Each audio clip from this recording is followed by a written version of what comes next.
Yo, I saw a podcast interview with Reggie Miller on All the Smoke, and it was so good.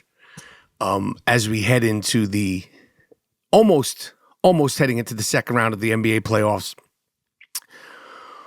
but I watched Reggie Miller get interviewed by Steven Jackson and Matt Barnes, who were on record saying that me, Michael Rapaport, inspired them to start their podcast.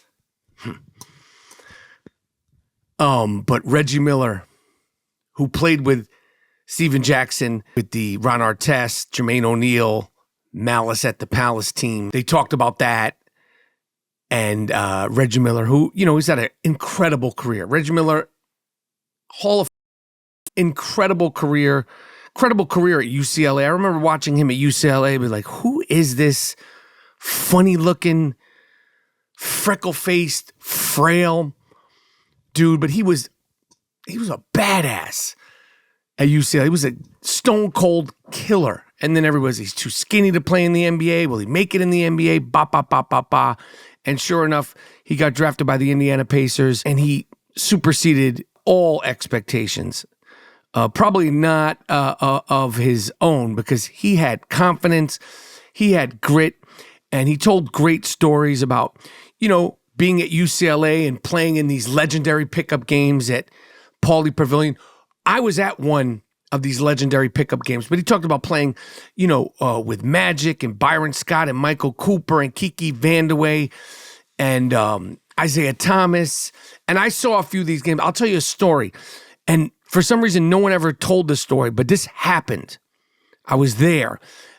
Magic Johnson pickup game. And, you'd get used to it. It would happen like in the summertime, you'd go there and see these games. And, of course, there's no cameras and all that stuff. But I remember Magic Johnson was playing in one game, and he got, elbowed in the face, and he was blood coming down his face, and obviously he left the court and the game got canceled. But I watched Magic, I watched Isaiah Thomas, Mark Aguirre, Reggie Miller, Kiki Vandeweghe, Sean Higgins, who I went to high school with, Chris Mills, who I went to high school with for my 1 year at high school in Los Angeles, Fairfax High School, Byron Scott. They're just playing pickup games. Over and over and over, and you're just watching them. And like I said, obviously there's no cameras and all that stuff. There's some footage of these games, but they're legendary games. I saw games in Pauley Pavilion. I saw them in the gym. The game I'm talking about where Magic got elbowed in the face and blood came down. This is at 86, in the summer of 86. There's not many people there, and you're right there watching. Isaiah, Mark Aguirre, Kiki Vandeweghe, Reggie Miller, who was in UCLA at the time. But the thing that I loved about this All the Smoke interview is how haunted Reggie Miller is by the losses to the New York Knicks, by the losses to Michael Jordan and the Chicago Bulls, and by the losses to the Los Angeles Lakers and Kobe Bryant. I love it. And I say that with all due respect, because like I said, Reggie was a killer. He was an incredible player, an incredible bad guy for us New York Knicks fans, and an incredible bad guy for the rest of the NBA. If you weren't an Indiana Pacer fan, you hated Reggie Miller. And although he had an incredible career, I love watching him now talk about how haunted he is by the Knicks, by John Starks, by Charles Oakley, by Madison Square Garden. And although I was not a Bulls fan, but when the Pacers that one time got past the Knicks, I was rooting for Michael Jordan and the Bulls to beat the shit out of him. And he pressed Michael Jordan. He pushed Michael Jordan like Michael Jordan pushed him. And the Knicks pushed Reggie Miller the way he pushed the Knicks, and so forth and so on. But watching him you could see it in his face, and he talks about it openly, how he plays those games over and over in his head. He doesn't even need to watch them because he plays them over and over and over in his head on a loop. And it reminded me, when I was watching The Last Dance, and he popped up on the screen, I had a visceral reaction. I can't stand that motherfucker, Reggie Miller. He's probably my least favorite athlete of all time. And the Knicks, although he got with the choke and his 25-point quarter, the Knicks f***ed him over and over and over and over and over. The Knicks got the better of him. He got better of the Knicks, but the Knicks got the better of him more than he got the better of the Knicks. But he's probably my least favorite athlete. I used to think it was Tom Brady, but no. I still can't stand Reggie Miller. I can't stand him as a broadcaster. He's great as a broadcaster, but I can't stand him. I can't stand him when I think about him. I can't even appreciate the Indiana Pacers of today, all because of Reggie Miller. So to watch him grovel in pain, haunted by the losses to the Knicks, haunted by the malice at the Palace, haunted by the losses to the Chicago Bulls, and haunted by that championship run they had, and they lost to Kobe and Shaq in the finals. I love it. I love it. But it was a great interview. And again, the thing I about Reggie Miller is that he didn't back down from anybody. He was a ferocious, snaggletooth, funny-looking, knock-kneed opponent. He was a motherfucker, and he brought the best out of his opponents, and he brought the worst out of New York Knicks fans. He certainly brought the worst out of me. And I remember a couple of years after he retired, because I was at some of those games, and I was, "F you, you funny snaggletooth motherfucker, this, that, and the third." And I remember a year or two after Reggie Miller retired, I saw him in a restaurant in New York. He said, "You gonna stop talking now? You gonna stop talking?"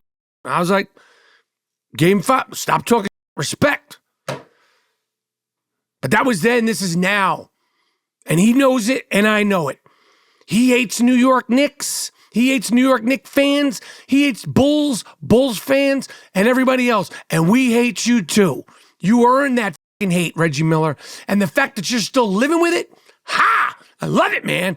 I love it. With all due respect. Another thing that happened over the weekend in the NBA, besides great games, competitive games, hard-nosed, tough 2025 playoff games, and I didn't even know this was an award. The only player in the NBA who campaigned to become Defensive Player of the Year, and he didn't win it. They gave it to Evan Mobley, as I mentioned on the I Am Rapaport Stereo podcast a few weeks ago. So that Evan Mobley of the Cleveland Cavaliers, who are not an easy team to get by in this year's playoffs. They are cooking with that hot grease. Draymond Green campaigned to be NBA Defensive Player of the Year. And I said, Draymond Green, no disrespect, but you are the NBA Defensive Player of the last 3 weeks. Once Jimmy Butler showed up, you started putting the screws down, tightening up the screws. And he's great. Draymond Green is great. But he's out there campaigning to win Defensive Player of the Year. You're out there bullying, kicking, chest stomping. Whoever will let you get away with it. You're out there punching your teammates that look like DeBarge. And even though I'm a big-time Warriors fan, it turned out that Evan Mobley won Defensive Player of the Year, but the NBA has a Hustle Award of the Year. They have a Hustle Player of the Year award. The Hustle Player of the Year award was given to Draymond Green. And I didn't even know that this was a thing or this was an award or what the fuck. I don't know what the NBA is doing. I don't understand why they have to do this circus of awards. But to give an NBA player, you're the Hustle Player of the Year. We're not going to give you Defensive Player of the Year award, Draymond Green. We're going to give you the Hustle Player. This is not the third grade. It's the NBA. And I just thought it was so apropos and so funny for Draymond Green, the only player campaigning to win Defensive Player of the Year, to be awarded Hustle Player of the Year. I know he was like, what the f*** is this? And it couldn't have happened to a bigger on the court prick than you, Draymond Green, on the court. And I'm a fan. I'm a fan of you and the Warriors. But it couldn't have happened to a bigger prick than you. You got the NBA participation trophy of the year. NBA, chill. There doesn't have to be an award for everything. For every cut. They're like, well, we get a sponsorship. We got a sponsorship. We got a sponsorship from Aquafina Water, and they want to sponsor the Hustle Player of the Year award, and you got it, Draymond Green. And I just thought it was hilarious that the only person campaigning for Defensive Player of the Year didn't win it, but he did win the Hustle Player of the Year award 2025, Draymond Green. Ha! I am Rapaport Podcast.